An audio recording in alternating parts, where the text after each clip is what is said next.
Estimadas y estimados colegas, quiero darles la bienvenida a esta pequeña reflexión que he preparado en el tercer Congreso de Educación Matemática Técnica y Profesional CEMTIP 2021. Les habla el profesor Marcos Reyes Garrido, de la sede Concepción Talcahuano, esta vez con la ponencia Enseñar Matemáticas en la Era Tecnológica, una reflexión honesta. Y en primer lugar, por supuesto, quiero contarle cuál fue la motivación que tuve para realizar este trabajo. Como usted recordará, a mediados de julio recién pasado, fue noticia a nivel nacional la presencia de un grupo de estudiantes de la Universidad de Chile, los cuales se supo que realizaron una copia masiva a través de una aplicación móvil, lo cual generó una ola de críticas no solo a los estudiantes, sino que también al sistema educacional. En particular, reflotaron varios sitios con recetas y técnicas para evitar que los estudiantes copien en clases virtuales. Sin embargo, dicha problemática me hizo en particular hacerme reflexionar un poco respecto del enfoque que le estoy dando a mis clases de matemáticas. Esto a su vez me hizo indagar en la literatura especializada y encontrarme con varios hechos interesantes que quiero exponerle aquí. Primero precisemos que existen básicamente dos enfoques que le podemos dar a la enseñanza de la matemática. El primero es la matemática académica, diseñada y orientada para futuros investigadores científicos y tecnológicos, en la cual prima por supuesto la rigurosidad y precisión de todos los conceptos matemáticos revisados, en la que la pregunta que debe llevar cada clase es ¿por qué? Y por otro lado está la matemática aplicada, aquella que es más útil en el sector productivo y que se enseña en particular en la enseñanza superior técnico-profesional, en donde el objetivo es calcular y modelar, lo cual implica que la pregunta que dirige las clases es ¿para qué? Estas definiciones me llevaron a hacer un análisis histórico de cómo se ha enfocado la enseñanza de la matemática en la sala de clases, comenzando por el enfoque anterior a 1980, época en la cual no existía la calculadora y por lo tanto los cálculos se hacían en base a tablas de funciones y reglas de cálculo. Y por tanto era muy común ver en esta época problemas como los que usted ve ahí en pantalla, que claramente está orientado a utilizar en particular las tablas de logaritmos. Del mismo modo he agregado ahí un problema perteneciente a la prestigiosa American Mathematical High School Examination, que también, como puede usted observar, está orientado al cálculo de logaritmos dados algunos elementos primitivos. Si seguimos avanzando en el tiempo, ya entre los años 1980 y 1985, las calculadoras básicas alcanzaban un precio accesible al bolsillo de cualquier persona y por lo tanto comenzaron a irrumpir en las salas de clases. Esto provocó una crisis en la enseñanza de la matemática, puesto que hasta dicha época el plan de estudio anual estaba enfocado, por supuesto, en hacer cálculos. Estructura que se estaba viendo amenazada debido a que ahora hay un dispositivo de fácil acceso capaz de automatizar el proceso. Y si bien en un minuto fue posible aceptar una calculadora básica dentro de una sala de matemáticas, en menos de 5 años comenzaron a salir los modelos capaces de hacer cálculos mucho más especializados, como raíces enésimas, permutaciones, funciones trigonométricas, conversiones de ángulos, etc. Esta crisis llevó a reenfocar la enseñanza de la matemática hacia un punto de vista más algebraico, permitiendo así algo que hasta esa época era impensable. Me refiero a generalizar resultados. Sin embargo, todo volvería a cambiar entre los años 90 y 2000, donde irrumpieron las calculadoras gráficas, que ya eran capaces de trabajar de manera algebraica. Esto provocó que en muchas salas de clase fuera considerado una trampa trabajar con este tipo de calculadoras. De hecho, ocurría algo parecido en las salas de matemáticas elementales para carreras universitarias. Y aunque costara aceptarlo, posterior al año 2000 comenzó una explosión digital, en que aparecieron los smartphones, con ellos las apps, y por otro lado en Internet comenzó a sonar el concepto de red neuronal, surgiendo así todos los programas que usted ve en pantalla. Sin embargo, extrañamente en todo este proceso, la sala de matemáticas sigue teniendo exactamente la misma pizarra. Esta asimetría me llevó a la pregunta lógica, ¿será que estoy enseñando una matemática obsoleta? Y es con dicha pregunta que quiero comenzar esta reflexión.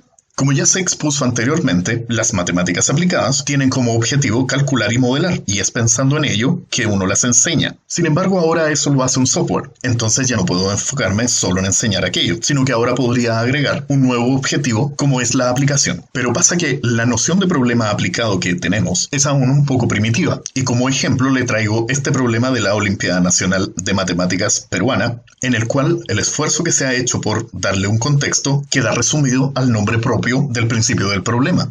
Considerando esto y los enunciados a los problemas que yo mismo le propongo a mis estudiantes, es que me hice una pregunta algo más profunda. ¿Cuándo un problema de matemáticas es realmente un problema y no una mera excusa para hacer cálculos? Y es que probablemente antes de la pandemia, al ser las clases presenciales, era posible controlar qué artefactos tecnológicos entraban a la sala de clases. Sin embargo, el contexto virtual nos obliga a trabajar, digamos, a la ciega. Y con ello el proceso original que realizaban nuestros estudiantes de leer el problema, pensar y luego resolver, ahora se ha convertido casi en una trivialización, en la que el estudiante lee el problema, lo ingresa en un software y eventualmente lo resuelve. Entonces pareciera que hemos detectado cuál es el enemigo de la clase de matemáticas, y con ello sería muy fácil afirmar que los software están matando la enseñanza de la matemática, porque nuestros estudiantes están resolviendo los problemas con software. Pero quiero invitarle aquí a ponerle un signo de pregunta a esta afirmación, teniendo en cuenta la siguiente hipótesis: de que los software son una oportunidad para darle a la matemática un enfoque más analítico que solo calculístico y así aprovechar las ventajas que ello puede tener en la enseñanza de la matemática a los futuros profesionales del sector productivo.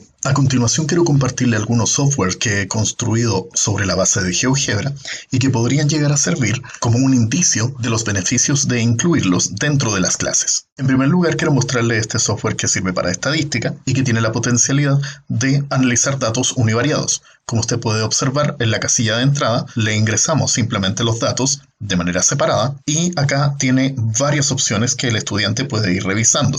Por ejemplo, si queremos ver el gráfico de caja, si queremos ver el polígono de frecuencia como intervalos de clase, finalmente si queremos ver el histograma, también lo podemos mover hacia el lado, ampliar, reducir, etc. Y lo más interesante es que lo programé de modo que muestre todos los resúmenes numéricos que son necesarios para el análisis estadístico. Primero, es capaz de mostrar el promedio de desviación estándar y coeficiente de variación. Además de eso, muestra la posición de los cuartiles. También muestra el criterio de Chebyshev y qué tanto se cumple. Y finalmente también muestra el resumen de forma, con el cual el estudiante puede concluir si es que los datos son o no son cercanos a la normalidad. Una herramienta hasta ahora impensada dentro de un curso de estadística. Sin embargo, gracias a este software, los estudiantes pueden producir informes estadísticos muy rápido y nos podemos centrar precisamente en su calidad de análisis e interpretación de los datos entregados acá. Ahora bien, si se trata de objetos un poco más abstractos como lo son las funciones de R2 sobre R2, he construido este software capaz de graficarlas de manera dinámica. Como usted puede observar, en la primera componente yo he configurado un polinomio correspondiente a la primera componente de la transformación y acá aparece la segunda componente. Podría entonces mostrar, por ejemplo, el campo vectorial solo con un color, pero también puedo mostrar el campo vectorial con varios colores, de manera de poder observar más o menos el movimiento de los vectores que se genera a causa de esta función. Y por último, la característica por lejos más interesante y llamativa de este software es que lo he programado con movimiento. Esto permite que el estudiante visualice qué significa básicamente este campo vectorial, pudiendo así contextualizar, por ejemplo, cálculos de voltaje, cálculos de corriente, etc., lo cual lo convierte en una herramienta bastante interesante, sobre todo para cursos de cálculo avanzado. Pero no nos quedemos solamente en la matemática avanzada. Recordará usted sus cursos de álgebra lineal en la universidad, en el cual las transformaciones lineales parecían ser objetos bastante abstractos. Sin embargo, gracias a la tecnología, hoy en día es posible visualizarlos de manera sencilla, gracias al mismo software, activando la casilla del diagrama continuo y dándole play, donde como bonus track, además de solamente visualizar todo el campo vectorial, también es posible conjeturar dónde están los espacios propios, ya que se puede observar claramente que en esta dirección y en esa dirección los vectores o se acercan o se alejan al origen, indicándonos así que uno de los valores propios de esta transformación lineal ha de ser positivo, mientras que el otro es negativo, lo cual claramente es todo un salto hacia el futuro, considerando lo mucho que cuesta visualizar aquello utilizando solo cálculos algebraicos. El siguiente software que le quiero presentar ha sido una verdadera delicia para mí poder programarlo, ya que ¿a quién no le costó en algún momento el cálculo en varias variables o incluso el cálculo vectorial? Pues bien, este software es capaz de calcular integrales de superficie, ya sea de campos vectoriales o de campos escalares. Todo lo que usted debe hacer es ingresar la forma paramétrica de la superficie, recordando que su dominio ha de ser un rectángulo, y ese, entre paréntesis, es el único proceso no automatizable y que por lo tanto conlleva trabajo previo por parte del propio estudiante. En cambio, todo lo demás, como usted puede observar acá, es perfectamente automático. Ahora, si pensamos en el cálculo aplicado a la ingeniería, tenemos acá un applet de GeoGebra capaz de calcular por sí solo la serie de Fourier de la función que usted le quiera entregar aquí en el intervalo que usted quiera. El programa no solamente grafica la serie de Fourier obtenida, sino que también le permite visualizar los coeficientes de la serie de senos y de la serie de cosenos. Usted puede elegir también la cantidad de sumandos utilizada. Entonces, si pensamos en un típico certamen de complementos de cálculo de una universidad tradicional cualquiera de los años 80 o 90 incluso, este pequeño software es capaz de resolver la mitad de ese certamen. Increíble, ¿no? Pero ¿por qué pensar necesariamente en matemáticas tan avanzadas? Volvamos al cálculo diferencial. El software que usted ve acá es capaz de mostrarle al estudiante qué hace realmente una serie de Taylor. Por ejemplo, acá usted puede observar, se le ha ingresado al programa la función seno de 2x más pi cuartos, todo eso más x, y el punto en el que vamos a calcular la serie de Taylor, que será a igual a 0. El programa lo que hace es mostrarle, en este caso, el quinto sumando de la serie de Taylor, que sería la función que usted ve acá, y la deformación que implica cada uno de los sumandos anteriores a dicha serie, de manera de lograr que la gráfica en rojo se pegue a la gráfica de la función original que usted ve aquí. Observe, ahí tenemos la acción del primer sumando de la serie de Taylor. Ahora vemos la acción del segundo sumando de la serie de Taylor, evidentemente que es una función lineal. Esta es la acción del tercer sumando de la serie de Taylor, que es una función cuadrática. Y esta es la acción del cuarto sumando de la serie de Taylor, que es una función cúbica. Como puede observar, la función en rojo, efectivamente, después de todas estas deformaciones, se ha pegado, al menos en un intervalo, a la función original, lo cual evidentemente implica una simulación dinámica para mostrar un fenómeno que, si usted lo recuerda de sus clases universitarias, solamente fueron cálculos en el cuaderno, fórmulas y manejo algebraico. Ahora, con todo lo anteriormente visto, no vaya usted a pensar que la intención de esto es volcarse al otro extremo y suprimir los fundamentos algebraicos detrás de las herramientas tecnológicas que pueden usar nuestros alumnos. Más bien, lo que yo propongo acá es que la posibilidad de usar simuladores, como usted ve, permite darle el protagonismo que se merece el contexto del problema que intentan resolver nuestros alumnos.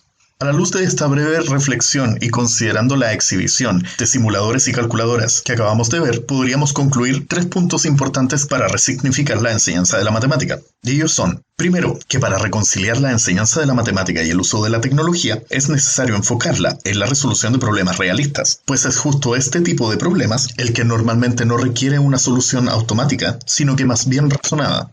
En segundo lugar, que el uso de software permite aterrizar y concretizar objetos abstractos, lo cual propicia la interpretación práctica de los resultados obtenidos. Y como último punto, que el análisis, la experimentación y la creación son procesos no automatizables que reducen considerablemente la necesidad de copiar y a su vez acercan al alumno al verdadero uso de la matemática en su vida profesional, evitando así caer en enfoques obsoletos como son el calculístico e incluso el algebraico. Y finalmente, esperando que esta reflexión haya sido de su completo agrado, me despido agradeciendo también la atención prestada.